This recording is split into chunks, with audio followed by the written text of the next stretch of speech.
What? All right, Every picture on Twitter, you're at some kind of bar. here we go. Welcome to our weekly show. We call it Three Broke Guys Handicapping. It's where we review one of the top racing cards from around the United States. We will select a four-race sequence from that track and attempt to come to a consensus on a pick four ticket. Thank you for joining us. It's week number 38 of the racing season, and we're coming home. Each year, the summer represents our longest break from, well, one of my favorite places, period. It's Santa Anita Racetrack in Arcadia, California, for a stakes pack card. The pick four starts in race number 8 and it ends in race number 11. All stakes races in the pick four on Saturday. I'm going to mention my little guest right here. This is the great racing mare Zenyatta, and it's the reason she's out here is because the Zenyatta Stakes is on Saturday. Unfortunately, Santa Anita did not put her in the pick four, so I'm going to go ahead and take her off camera, but say goodbye to the way that brought me back to horse racing. As I said, my name is Rich Sharp. Each week I'm joined by my friends and my racing analysts. Our first handicapper, he is all the way across the country in Staten Island, New York. Ray Torado, despite the fact that we spend every single Friday night on this show together, Santa Anita is one of only two places that I've ever seen you in the real world. That's right. How you been, my friend? And you know what I was? I'm pretty good. I'm looking forward for a few weeks. What was it? 6 weeks? And Yeah, I think you get about 5 weeks. Yeah, you get about 5 weeks. Yeah, I think and there's we'll like be out 5 there. weeks. So I'm very excited. It's gonna be nice, and I'm glad we're back in Santa Anita. It's a beautiful track. It is. It is. I am going to introduce our West Coast handicapper. He is from Temecula, California. Joe English, I think you and I have been going to Santa Anita together now for the better part of a decade. If I am not mistaken, the name Barbaro comes to mind, if I'm not wrong. We were at Santa Anita. I know there were running races at Hollywood Park back at that, existence. That was when their meet was. But yeah, I remember meeting Trick Hagan that day, and I remember we were talking about Barbaro and talking about all the extra equipment he was carrying, and obviously it didn't matter. It didn't matter or it did the job. Absolutely. Absolutely. One of my favorite racing memories, actually. All right. Gentlemen, I have not hit you with any kind of trivia questions here in a few weeks or any kind of questions, but I've got something for you today because, last week was the Pennsylvania Derby, and it kind of, in my opinion, it represents the last of the big money races for 3-year-olds. And yes, I know the Malibu is still on the calendar for Santa Anita, but if we were to cut it off at the Pennsylvania Derby so far, and Joe, I'm going to let you go first here, but just looking at the 3-year-olds so far that we've seen in 2017, which of the 3-year-olds impressed you most in 2017? Wow. Yeah, I know. I'm sorry. I didn't even. Are you talking? I didn't even. No, you're encompassing all 3-year-olds, correct? Not not just dirt, not just turf. Okay. Not male, not female. Yeah, that's a pretty difficult question to answer. I would say Unique Bell, but she didn't run often enough. You know what? I'll go with one of Ray's favorites. I'll go with Practical Joke. Oh, wow. He ran well at 2 turns, even though we all know, or at least we saw in the King's Bishop, that he's really probably better suited to 1 turn. But even in 2-turn races, he was competitive. He was always right there. Lost to Haskell in a really close call. Ran a decent enough. Was it 4th or 5th in the Kentucky Derby? A race really that he probably had no business even finishing in the top half of the field, given that his penchant for wanting to run less than a mile. So I'll give him the nod. Excellent. Okay, you know what, Mr. Torado, over to you, and just to show you the brotherhood that me and Ray have and things like that. That's the same racing calendar that's right up behind him, like that. I was going to show everybody. I was just dying because it's almost the end of September, and I'm dying to turn this one over to October. Oh, the next one, yeah. Yeah, that's Lady Eli. Oh yeah. All right, Ray, I'm not going to let you off the hook there. You got to tell me who's your 3-year-old of the year so far for 2017. Oh wow, that's a good question. I don't have stats, but on me, but I know Oscar Performance has had a great That's another 3-year-old, and now he's running against older horses now. So let's see how he does. And I gotta mention West Coast. I mean, that Travers again. Let me tell you, it's one of those breakout performances, and I hope he moves forward from that because he's come a long way in a short time. So he's been highly touted before, and maybe he's ready to jump into that big horse world. I agree. Thank you both. All right, moving along. Last week was, well, it was Pox Racing in Bensalem, Pennsylvania. And once again, we hit the pick four. That 50-cent wager paid just about $125. I am going to give shouts out to all three of the broke guys, as I think we all had our doubts about Abel Tasman in the cotillion. And those concerns paid off as the 2-5 favorite went down in the co-feature. So high fives all around, you guys. That gives us hits in 4 of our last 5 pick 4 bets. Excuse me. And during that streak, we provided winners in 95% of the races. That's 19 out of 20, folks. So again, high fives all around, you guys. Let's keep it going. Let's keep rolling. So to keep it rolling, time for a brief weather update from Arcadia, California. The forecast for Saturday calls for sunny skies, high of 88 degrees. The winds at 5 to 10 miles an hour. 0% chance of rain. A total of 11 races. 6 stakes on tap for Saturday. For today, we are focused on the pick 4, beginning in race number 8. It concludes in race number 11. Gentlemen, the gates are locked and loaded at Santa Anita. The outriders are clear, and the starter is ready to pop the gate. It's pick 4 post time. Wait, let me put my racing form down. I better get going. Here we go. Approximate post time is 7:03 p.m. Eastern time. That's 4:03 p.m. for those of you who are out here on the West Coast. Anybody know, is there a guarantee in the pick 4? I'm positive there's a guarantee in the pick 4 if it's the first day at 10. $750,000. $750,000. Thank you, sir. Oh, but they're gonna explode. They'll clear 750 before 15 minutes to post. All right, we're going a mile and a 16th on the dirt. It is the Front Runner Stakes. Grade 1 purse is $300,000 for 2-year-olds only. This race is a Road to the Kentucky Derby prep season qualifying race. The winner receives 10 points toward qualifying for the 2018 Kentucky Derby, and the race is currently part of the Breeders' Cup Challenge Series. The winner automatically qualifies for the Breeders' Cup Juvenile. 9 starters, and your 2-1 morning line favorite is in post number 4, Bolt d'Oro, trained by Mick Ruiz and ridden by Corey Nakatani. In 2012, this race was renamed the Front Runner Stakes, having formerly been referred to as, Joe, what would they used to call it? The Norfolk. The Norfolk Stakes. Thank you, sir. Joe, 2 of the last 3 winners of the Front Runner went on to win the Kentucky Derby, and you know at least one handicapper who relies heavily on this race for his future bets. Who's going to be my Derby horse in 2018? You bet you rely on this race heavily? No, I knew that. To be honest, it's funny because Santa Anita and Mick Ruiz, 3 of the first 5 races, and he actually had only horses entered in 1, 2, and 5, so is off to a pretty good start. But I'm gonna throw a little water on that campaign because it's funny. I looked back and I remember Rich talked last week about Sonic Mule. Fortunately, this week I had bought the Formulator PPs, and if you look at Sonic Mule's past performances, obviously they're not up on the screen. They were on last week's show, but Sonic Mule, the dam of Sonic Mule is Globetrot. The dam of the favorite in this race, morning line favorite. Sonic Mule hasn't won a race beyond a mile. So I kind of have a little bit of doubt.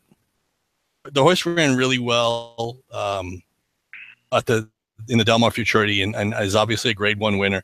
That race, though, happened to be really fast early and really slow late, which set up for his late closing kick. Was in the same boat. Basically, they ran 1-2 in that race. A little bit better inside, draws inside and draws a little bit better this time than Bolt d'Oro. But for whatever reason, I'm not or can't win going 2 turns. That's obviously yet to be proven because a few of these have gone 2 turns, but neither of the 2 favorites have. Medaglia d'Oro, who's obviously been able to win going 2 turns. Globetrot is an AP and D mare, so I don't see any reason why that wouldn't happen. The only, like I said, I just happened to notice that Sonic Mule out of the same Euro.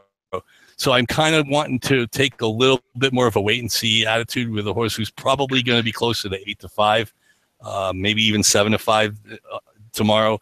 Zatter is a horse that you probably have to use better. Draws inside. I don't really have a problem with the breeding there. Dixie Union and real, Midnight Loot was a sprinter generally, but real quiet. Obviously won the Kentucky Derby, so that horse can go long. But the horse I actually like on top, Baffert, and that's the. I mean, obviously a Delmar. It's been an angle forever, but or I'm not sure if that's Solo Mini or Solo Mini.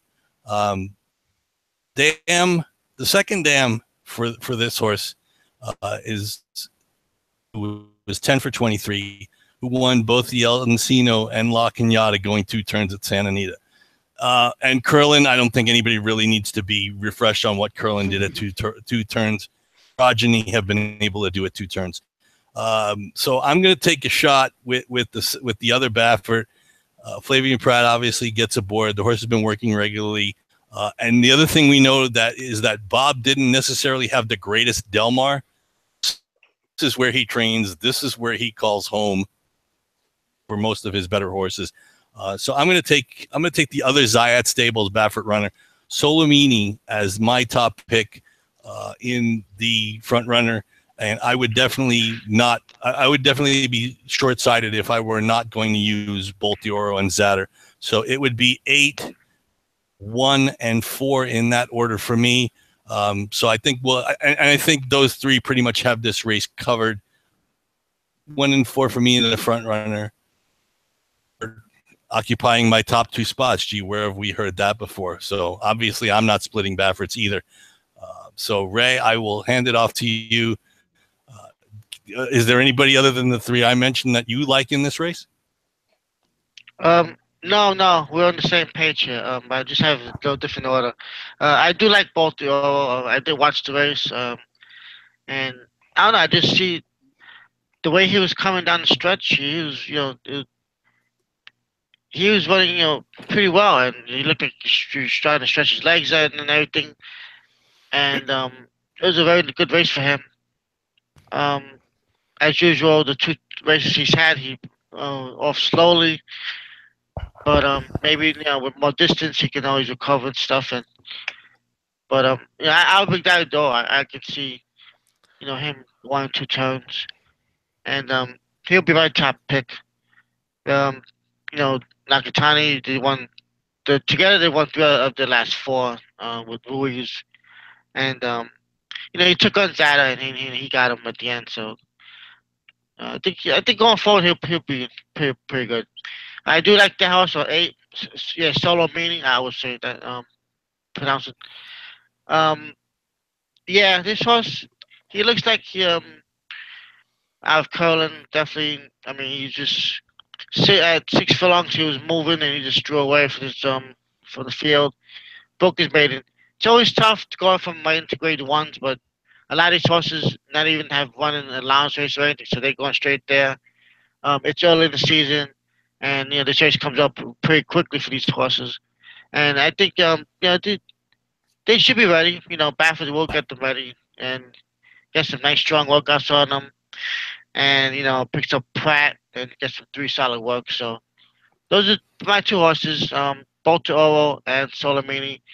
Zada, I'm not gonna put him on my ticket. He's a good horse. Um, he's one I think that may not get 2 turns. That's why I believe. I could be wrong, but I think the way he's been running in those sprints, and he got caught last time. It was a pretty fast race, but he did close in. He did like force himself into the race, and I guess what happened there, maybe he just I don't know, 7 furlongs, a mile, whatever. That might be his max distance. So I'll go with the 8-4. Rich, what do you think about the front runner? Yeah, And I remember the Norfolk Stakes too. That was a Oh yeah. good. Oh yeah, nice day. broke out the trivia for tonight's show. So, all right. No, I haven't got anything different. The last time I split Bafferts, I got beat. So I actually, and ironically enough, though, all three broke guys have the same three horses for you. We actually have them in different order. So I have Zatter as my top pick. I do think he's a two-turn horse, especially I'm not about to split Bob Baffert's in the front runner stakes. When I was doing research, I'm pretty sure he's the all-time leading trainer as far as winning this race. And the horse beat St. Patrick's Day in his opener, and St. Patrick's Day came right back to win, and he is a son of New Year's Day. He's a pretty darn good horse himself. So I'm not going to wax philosophic here. I went 1-4-8. I did not split Baffert's, and I used Nick Ruiz's horse as well. So let me come on back to you guys, and we don't need to spend too much more time on the front runner finding out who it is going to be my pick for the Kentucky Derby in 2018, because whoever wins that race is in all likelihood going to get a few ducats when Joe goes to Vegas next time. All right, we are moving along. See, yeah, you might have to drag me with you. Race number 9. Just pull. Come on, Rich, you have to go. 1.25 miles.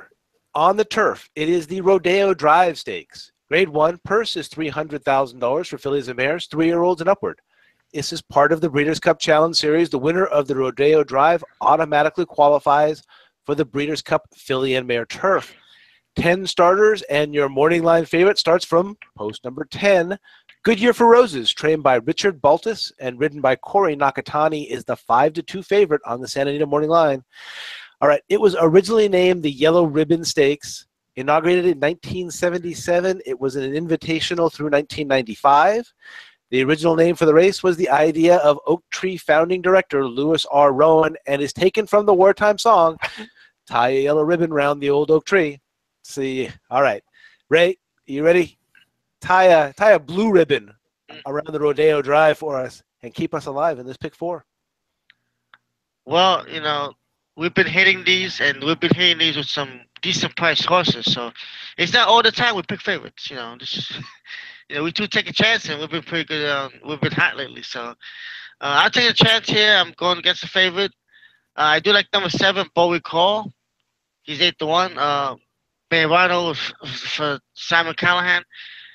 A mile and a quarter. This horse, he ran 2 starts back in the Belmont Oaks, and he ran a little bit, but I like that surface. And he's had some great races at Santa Anita and Del Mar on the West Coast. And, being second to Silkheart Sally 3 times early this year. So, this horse, she's pretty good. I mean, the last time she just missed in Del Mar Oaks. I mean, she was craving for more distance. She wanted that extra furlong. She really wanted it. And 5 wide last time, so I think this horse is going to finally make that distance, and at a good price to Bejarano. She's 1 out of 4, but 3 seconds at the track. So Bowie Call does like Santa Anita, and I think she's back home. So that would be my top pick. I do like Decked Out, number 8. The Summer Brothers are here. And, they've been a little bit light on this horse, only 1 start. But last year, she had had a long campaign, 11 races. So maybe, a little freshening here. And, maybe she has some physical problems, who knows. But, she did run last year, and it says tight to stretch. I mean, she was last, 12th all the way around. But only beaten 5 lengths. So that tells you. It was a pretty close race. A little traffic there. But, she did come back and win the American Oaks after that. So, and, the first race, yeah, you have to forgive at Del Mar, 5th against some good horses in the Grade 2 Maccabee. So, second time out, she's going to do better. She looked like, and she also wants distance too. So, Decked Out. And I got to Avenge, you always have to try and include speed. This horse, I mean, if he gets away with slow fractions, because it's wide of field easily. This horse just go out there. But the only thing, no, she's my 3rd pick because, her form was better last year, and this year's got up to a little slow start. She did run in the Yellow Ribbon in Del Mar, what they call it, and short distance, and faded a little bit. 3 lengths. but also only the second race of the year, off a layoff, so she's back in Santa Anita, where she's 4 for 9, and think she went better here in Avenge. So those are my 3 picks there. I got the 7, the 8, and the 5. All right, Joe. What do you think about the Rodeo Drive? We couldn't have more divergent opinions, I think, than we do in this race. Unfortunately, unfortunately or not, good year for Roses has to be my choice. The race at the game lead 2 back behind Lady Eli. Obviously, there aren't many better in the country than Lady Eli. Even when she shipped over to Keeneland, she didn't run a bad 5th behind Dickinson and Lady Eli and Kidora, who went to win at Woodbine last time out. Which I'm kind of surprised is not in this race. I would think she would have been one of the favorites in this race too, had she decided to run. And good year for Roses, finished a good second, clear of the rest of the field. And I'm just going for the older horses versus the 3-year-olds. Obviously, Ray has more a penchant for Beau Recall and Decked Out, who are basically facing 3-year-olds only. It's possible that they could step up and win. And believe me, I love Beau Recall because I know we were at the Del Mar Oaks, and I want her to win a race so badly. She tries so hard every time, and whether it's Sir Cat Sally or somebody else, she always Dream Dancing. She always seems to get down at just the wrong time. So believe me, if she wins sentimentally, I'll be happy about it. But this is a handicapping show, and it's about picking winners. I like good year for Roses. Ran pretty well in the maybe off the layoff, and maybe Richard Baltus is trying to get her to peak for the Breeders' Cup. And one thing that is a factor this year is that the Breeders' Cup filly mare turf is 1 1/8 miles. That's only 9 furlongs this year. So even cutting back, you'd be cutting back from this 10 furlong 1.25 mile race. So again, good year for Roses has all the paper, as they say, to be a solid favorite and probably be a prohibitive choice. But it's funny. There's some things I generally don't do, and one of those things is bet Bob Baffert on the grass. I'm kind of thinking I need to make an exception. The 2, Goldie Esponi, obviously transferred from the Chad Brown barn. Actually had one run once this year in February at Gulfstream, and again behind Dickinson for Corsandiva in the Suwannee River in February, but obviously shifted from to the West Coast, is now again now in the hands of Bob Baffert. And the horse, my guess is the horse might have been a little bit short last time. 1 3/8 miles at Del Mar. Obviously, get some stamina into the horse. The horse is an 8-time winner. She's won 3 graded stakes, all at grade 3s. One at Saratoga, one at Aqueduct, one at Gulfstream Park. Again, these were back in 2015. But I think Bob may be able to recapture her form, and he's had her working steadily every 7 days: the 4th, the 11th, the 18th, and the 24th. So I like the fact that she likes to win. She's 8 for 17. She was in the Baffert. She was in the Chad Brown barn, and now obviously running for Bob Baffert. And again, generally, Baffert on the grass for me is normally a toss, and I wouldn't even think about it. But after looking at this, I think she's going to be the controlling speed, not Avenge. I think she's going to be in front as far as she can go. I think Avenge is going to try and sit off of her. And like you, Ray, I have my doubts about Avenge being what she was last year, given that by this time last year, she had already had 4 starts and she had run 6 times last year. This will be only her 3rd start of the year, and basically the Breeders' Cup, if she makes it there, because this is only your in race if she wins, the Breeders' Cup will only be her 4th race. I mean, I don't distrust Mandela. I just kind of wonder if she hasn't, if maybe her age is catching up with her a little bit. Obviously being a 5-year-old, but Flavian Pratt gets aboard, so that combination is pretty good.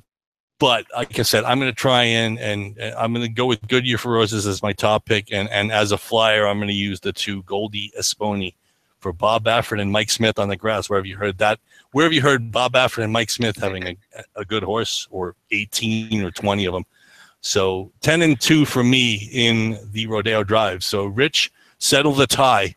Not break the tie, since Ray and I have completely different opinions. Where are you going in the drive?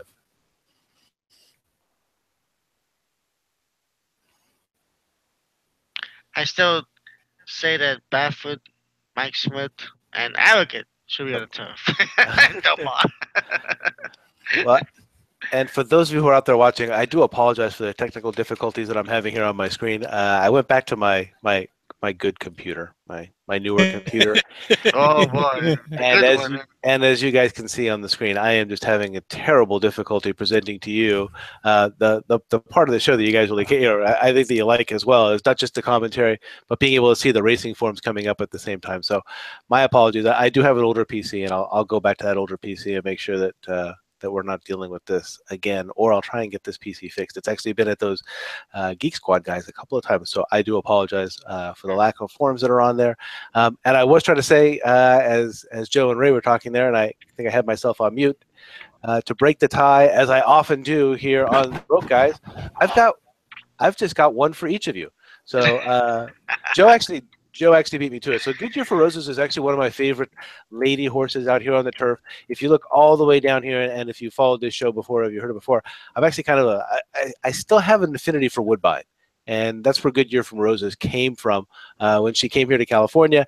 You guys know I'm big on the East Coast horses that come out here to the West. And sure enough, man, she came out here and she was just like magic. She just dominated out here on the turf. And so I kind of have a thing for her. And she was fantastic in that last race. Cambodia is an excellent horse. And then you've got Lady Eli that you already caught, Dickinson, Lady Eli. There's just nothing but class in here. So I think this is her field. I think the post position fits her well. Richard Baltus and Corey Nakatani, they hit 31% together. And I have a feeling that this is your winner right here, is the number 10. However, even though the speed numbers don't really play here very well, only 17% going, to early pace types, and you get 42% going to the late kinds here. You only get, equal to the P types is combined E and EP types. You don't see that very often at Santa Anita. I think you have to respect Avenge here. I think Joe kind of nailed it with Goldie S. Pony, possibly being the speed type that can be up there. And I thought that Avenge might be worthy of a try here. But I will not argue with Joe on Goldie S. Pony, although I do have to say, and I know my screen's probably going blurry by now and things like that, that you got to be crazy to take a turf horse away from Chad Brown and give it to Bob Baffert. This might be the only thing that Bob doesn't do well. And remember, the bobblehead dolls around here listening to me somewhere. I just went 10-5 in this race, but I kind of am sold on what Joe English said there. So I'm hoping that the 2 will show up on our ticket as well. I'm going to come back to save you guys from whatever is showing up on the screen at this point in time. It's just Rich. It's just actually gray right now. To be honest, I don't know what necessitated them moving the horse from Chad Brown to Baffert, or if it was Chad's decision, maybe it was the owner's. Obviously, we don't know. So all we know is what we're presented with. So they're not going to tell us anything. At least not. Good point. All right. Argument at dinner. Who knows? We're not going to argue. All right, we are going to move along to race number 10. It's not Kaleem Shaw in Baffert, is it? Okay, race 10. We're going a mile and an eighth on the dirt. It's the Awesome Again Stakes. Grade 1 purse is $300,000. It's for 3-year-olds and upward. 8 starters, and your morning line favorite at 2-1 is in post number 8. Cupid, trained by Bob Baffert and ridden by Rafael Bejarano. It's formerly known as the Goodwood Breeders' Cup Handicap and the Goodwood Stakes. The race was named for Oak Tree Racing Association's sister operation at Goodwood Racecourse near Chichester, England. In 2012, the race was named in honor of 1998 Breeders' Cup Classic winner, Awesome Again. I like the new name better.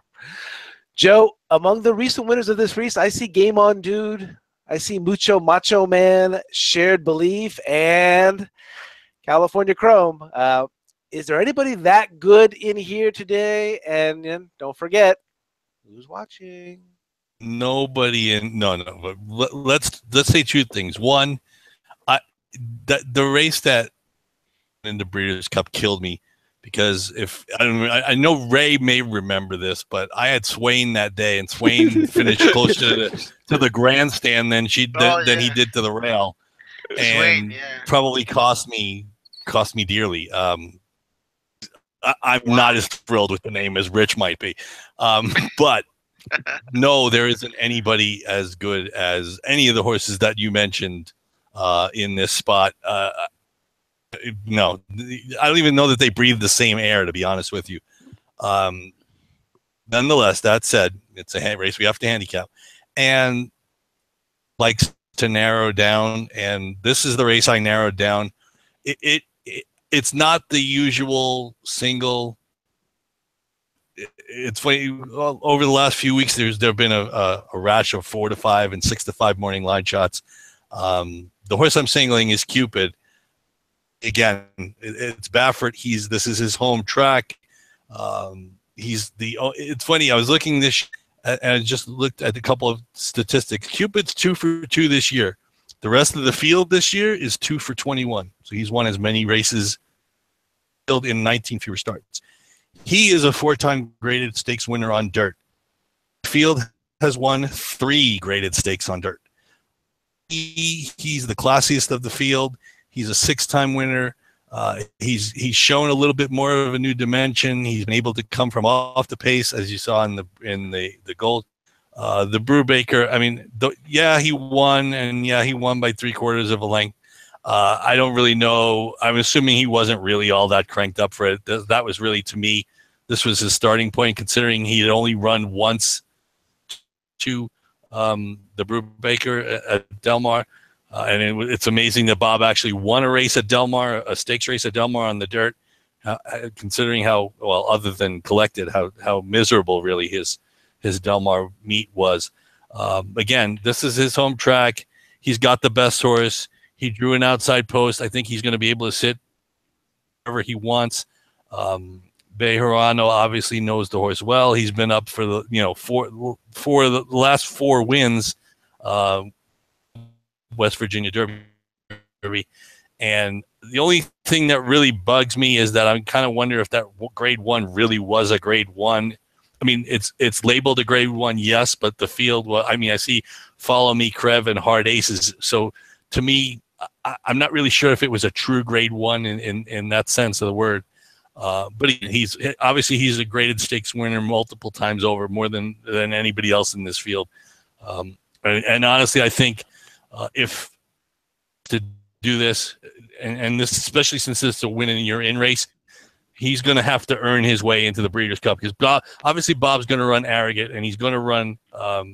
He doesn't necessarily need a third horse to run in the Breeders' Cup to win today, and I think he's going to have to even impress Bob to get him into the gate on Breeders' Cup Day. So to me, it's Cupid, and it's Cupid alone. So he's all by himself. Number 8, Cupid at 2 to 1 in the morning line. And I don't think you're going to get 2 to 1. I think you're going to get closer to 7 to 5, maybe even 6 to 5, because again, it's Baffert and it's his home turf. So, Yeah, I agree with you though. This race, you could have had some other horses in here, but this is a new theory now. Lay them off. 6 weeks, 7 weeks, 8 weeks, whatever it is for British Cup. This should have been a good prep race for some of these horses for the British Cup, but they just decided to lay off and sit out. But this is what it is. Cupid's a good horse. He's a great stake winner, like you said, and that Gold Cup he won off a nice layoff from September. So first this year he hit he ran very well, and those 2 horses he ran against, Hard Ace and stuff. This is like the same field basically, from what I see. I mean, downward and he and Curl rules and win the space. Midnight Storm is really the turf for us, but this is the same field he's gonna have, and he should just be able to dictate the race, move when he wants, and you know mile and eight, no problem for him. So Cupid I think should win. An interesting horse I just wanted to mention. I mean, he's not gonna be on my ticket, but I mean, he might be. Depends on the budget because this would be doubling everything. But it would be Mupa Mutabahij, botched up the name. Tahij. Yep. And hey, Baffert picked up this horse, and you never know. He might come chasing. He's a good closer. He could go a distance. That's not a problem, and he's gone way further than this. But this is an interesting horse for me. To see what he's gonna do. Um, he did run in the World Cup Dubai and finished fourth. That was his last race. So this horse, he's the one that interests me. The other ones we know what they're gonna do basically. So um, if anything, if Cupid's gonna get a challenge, might be from him. But for me, it'd be Cupid. As a single, and in this race, Rich. Actually, I was leaning towards your last few comments there. So as I mentioned earlier in the show, the last time I spit Bob Baffert horses, I got beat. So I'm not doing that lately. Mubtahij, I have a kind of a strange relationship with this horse. I wasn't sure he was all that, but I couldn't help but notice that, since he came into Baffert's barn, now he seems to be, at least he seems to be working out like a Baffert. And, far be it from me to argue with the doll or argue with the silver fox. And so for me, it was worth it to double. And I've got the 6 and the 8 on my top line, but that's it. I only went Mubtahij, and I do have Cupid as my top pick. So I could not tell. Could you guys see my screen? Is the screen back to moving, or have I got this working correctly? We see PPs now. It's better than it was before. Okay. PPs So, are yeah, up. I will tell you that this should have been the check mark. So the check mark would have been there on Cupid. So let me go ahead and come on back to you. And let's see if I can keep this working. All right. We are going to move along to the finale. It is race number 11, 6.5 furlongs on the downhill turf course. It is the Unzip Me Stakes. Purse is $70,000 plus $21,000 from the Cowbred Owners Fund. Downhill turf for fillies, 3-year-old only. 12 starters, and your morning line favorite starts from post number 9. It's Little Jude, trained by Pete Miller and ridden by Evan Roman. 9-2.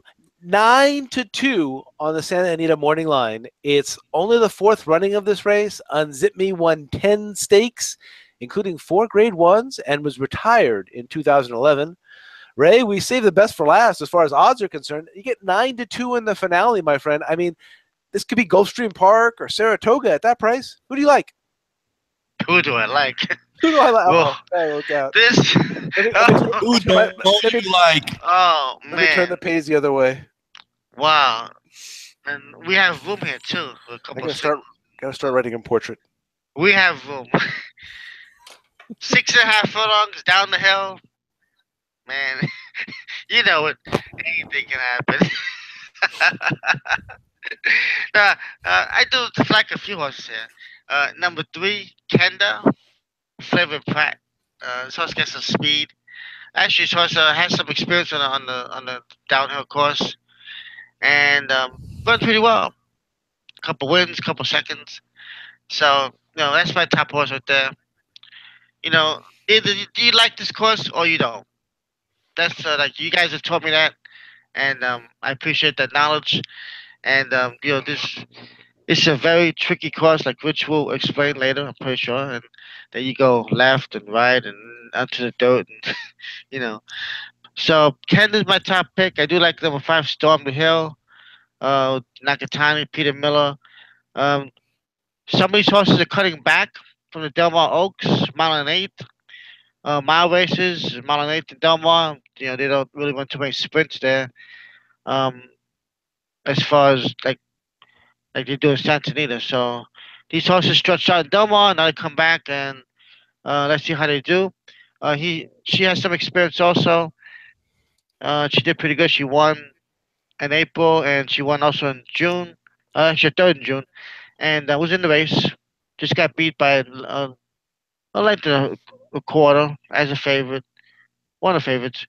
So she has some experience on the hill also. I do like number 8, Little Jude, was you said the favorite. 9-2 favorite. Evan 9-2. Yeah, Peter Miller. This horse, you gotta forgive that first race. Either just she wasn't ready for it, and just see what happens. She's been running good in the sprints. She had a nice race in Delmar, 5 furlongs, and she wired the field pretty impressively. So it's a little step up here. I'm moving up in class, but you know you gotta trust Peter Miller what he does, and maybe he found something what happened in that first race. So back she goes to up the hill, down the hill for little Jude. Noted and quoted. We were Uh-oh. we were handicapping this horse on the Triple Crown. Actually the fillies, the 3-year-old races, big cup juvenile fillies, and she shows up in a 6.5 furlong turf race at Santa Anita. You believe that? So she goes on a ticket because it's the question of the questions. So I put her on there too. We got number 4 tapped. Mike Smith, Richard Baltus, another horse cutting back in distance. Has she has not running on on the downhill course, but they did. But she did run good in a couple of sprints. So she was actually fourth to the Ashland. So she gets some, and she was running well in the double oaks too, 8x4. So she gets a little bit of class there. So Mike Smith too, 10-1. Got put them in. Tracy's so wide open. And then I just go with the last three: 12, 11, and 10. So I'm done. This is a wide open race for me.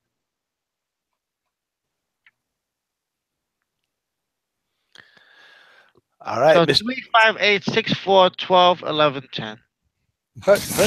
Hike. Yeah. Whatever that comes out to, because if we're alive, we're in good shape. It's a good guaranteed pool, so. Joe? Absolutely. Anybody left? I'm going to make a statement. I will never, and I promise this.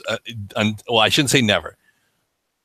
Unless she shows me something different, I will not bet noted and quoted with your money. I saw that one coming. She is in the same class with me as Deauville, who's another horse I won't bet with anybody else's money. I'm trying to think. I know there's at least one more horse. There's one more. Who's the other one? I know there's at least one more that I will not bet with anybody else's money. This to me, this is a Bob Baffert. This is my last resort. I don't know what the hell to do with this horse. Move. Yeah. So it is. Yeah. I mean, honestly, I don't know that there's anything that she wants to do or is good at anymore. I kind of wonder if she just had one terrific day way back in the day in the Chandelier, and since then, she really hasn't done very much of anything. And the funny part is, being that I was able to look this up, Bob Baffert over the last 5 years, it's funny, you see his win percentage on the screen, is, at least on my screen, it was 32% for 2017. He's 4 for 46, of course, which works out to about what? So that shows you how little he does send horses downhill. He had one horse, I think, Swift Lady, who actually won twice down the hill. This is not what he likes to do. And like I said, I think he's just throwing spitballs and he's seeing if something will work out. Anyway, I don't want to. I guess I'm gonna beat that dead horse. So I like Ray. I'm with you on the 5. I like Storm the Hill. I like that Nakatani gets aboard. I like that she's going to get some class relief, and I don't think she's that much different than Kenda. Obviously, Kenda beat her same race on the hill, but it was a length and a quarter, and I don't think they're that much different. Storm the Hill's 10-1 morning line. Kenda is 6-1. So I'm going to take the little better price, and like I said, I love Nakatani on the turf. I shouldn't say I love the way Nakatani rides on the turf. He seems to be able to save all the ground and get always seems to get the right trip. So I went with the 5 as my top pick. Storm the Hill, obviously, hopefully very aptly named, given that she's won down this course before. The other horse, my second choice, I did go Keno just like you did. I went 6 deep on my. Going to mention the other one here. The second one I went with was the 12, Queen Layla. Simon Callahan is 9 for 59 on the turf.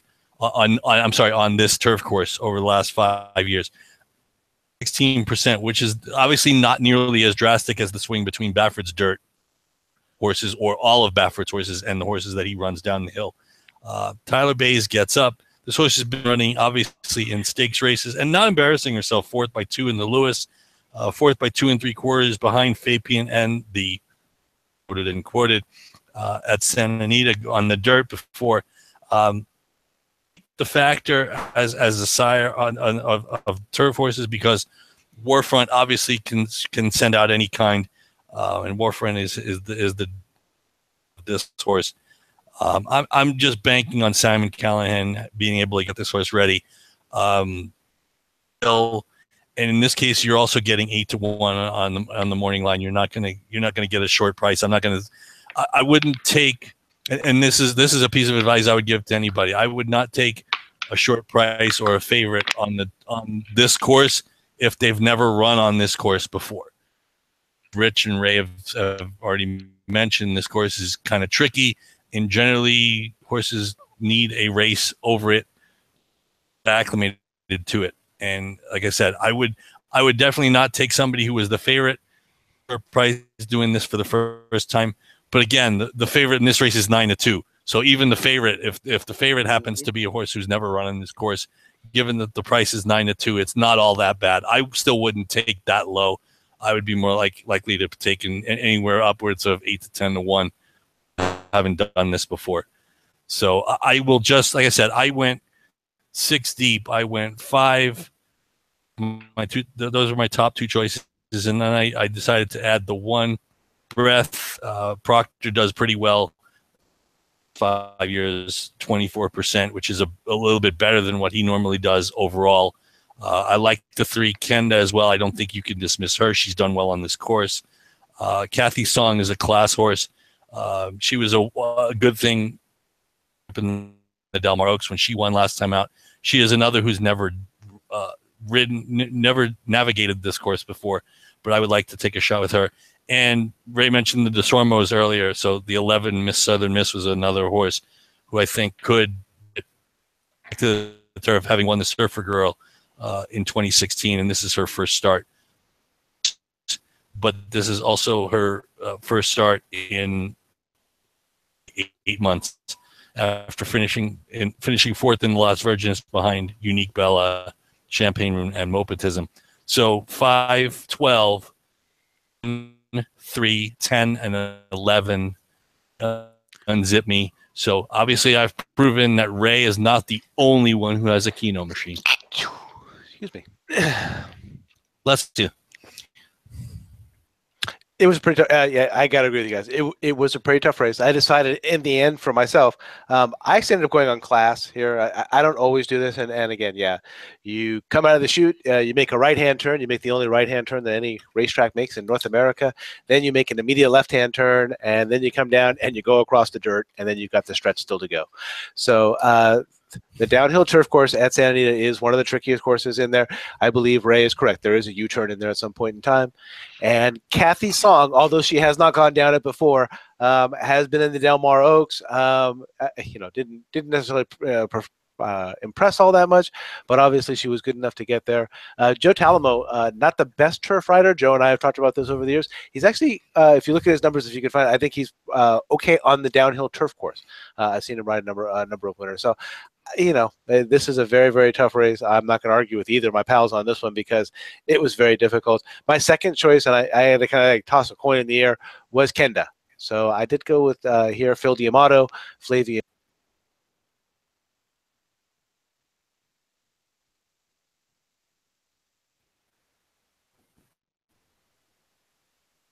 Uh-oh. Rich, did we lose you? I'm sorry. Did you guys miss that? All right. Yeah, for a minute we lost you. Oh, okay. I ended up with 3, 5, 10, 12. Choice Kenda.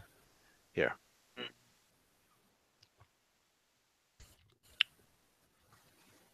And yeah, and on Kathy's song, I guess one of the things I brought up as well, and you can see me circle it down here. I've got that little bit of a Chad Brown affection still going on, and saying that this horse was an East Coast turf horse who came over here to California and just had the 2 tries at Del Mar.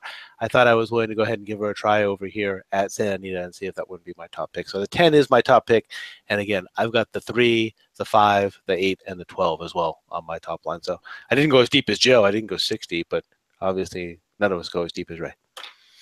I'm gonna come on back. Wow. Yeah, that race was a pistol. Yeah, it's a. That race was a All right, let me bring up. I believe I've got our. Let's see if I can go ahead and share with you guys. I think I've got our template ready here for us. And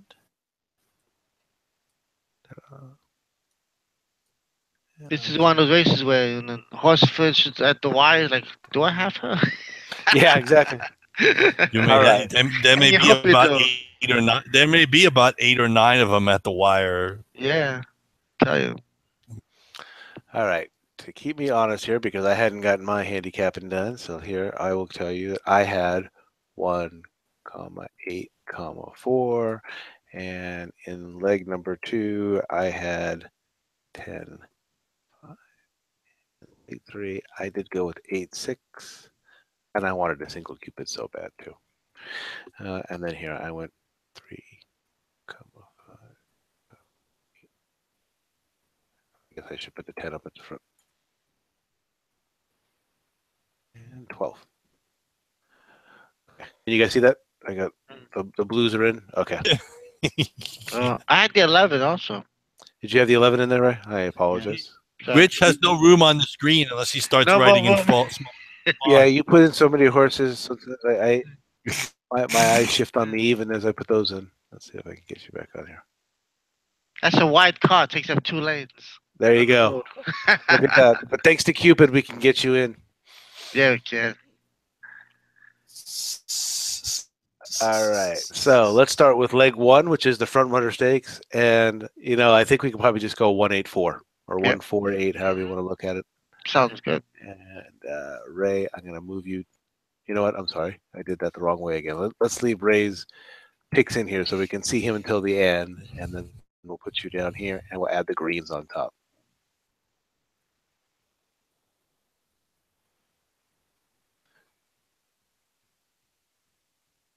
All righty. And we will move on to leg number 2. I see the 10 right off the bat. And I see the 5. I see 5. I see 10. This, Joe, I believe that was Goldie S. Pony that's down there for you with the 2. That's the 2, yes. And the 2 in there. Ray, did you feel strongly about either the, let's see, is it the 7? 7 or the 8? Yeah, the 7 I feel strong 7 is about. the 7 is your top pick. Oh, right? recall. Yeah. Let's go ahead and put the 7 in there. And we're taking up more space at Cupid over here. 5, 7, 10, 2. All right. And those are the greens. And I'll renumber those at the end. And then over here, this will be our debate, I guess, for tonight's show is, do we have the money to go ahead and double up at this point in time? I think you guys have both got the single, so I will go ahead and we will put the single in. And in the finale, let's see. I mean, should we just go with Ray's line? Is there anything? Oh, let's see. Wait, Ray's line did not cover the 1. The 1. Yeah. So let's go with this, and let's see if we can't.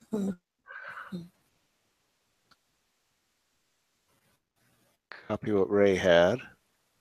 I'm pretty sure, Ray, you covered us all. And then we'll add. Well, if you want, we can always take out that mysterious horse. Why she's there? Yeah. Oh, noted and quoted? You already know my opinion. I don't have to say another word. If the streak is gonna end, it will be This right is up to there you, with no Rich. quarter winning. So So I'll This is on you, Rich. I'll be honest with you. I was absolutely with you at that point in time. I do not. And I'm sorry about this. Sorry, I've got the doll right here with me. I do not bet Bob Baffert horses on the downhill turf course. Not only is he not a very good turf trainer and things like that. He is a particular. God, I just do not want to talk this horse into the winner's circle, but he is a particularly bad trainer on the downhill turf course at Santa Anita. That is just not his place. Like Joe said, that smells of desperation to me. So that was what I saw in that particular move of, oh, look where she is today. The next is the breeding shed. Yeah. Golden Gate Well, Field. if our streak ends with that horse, so be it. So be it. So be it. That's it. But We've had otherwise, a I good would say, run. Joe, did I get all your picks? Here's the 1, there's the 3, you also have the 5, and then the 10, and the 11, and you got the 12, okay. And then I've got the 3, the 5, the 8. Okay, so that would give us everything right there. Okay. 1, 2, 3, 4, 5, 6, 7, 8. Times 4 is 32, and times 3 would be 96. So this would be a $48 bet on Cupid. Hey guys, I got a trivia question for you when we're done. Okay. All right. Any objections to this one? I don't know. That looks. That's $48. Yeah, right. Because it's 8 by 4 by how many? 8 by 4. That's just funny. By 3, 3, 4, 4, 12, 5, 96, yeah, 48. Yeah. If we get to 8, How about the super high 5 with the other 5? And 96. So that's a $48 pick. And by me, I have no problem with it that That's way. not bad, yeah. All right. Let me click the save button there. Let me. Yeah, actually, I need to get a sharpened pencil because there's a lot of numbers on this one. thanks to the Keno machine. Yeah, okay, let me see. And unfortunately, I can't. 1, 4. Think of it this 2, way: you can have 8 will pays. Hey, if Goldie Esponi wins, I don't care. Then it won't matter who wins the last race to me. That's right. 5,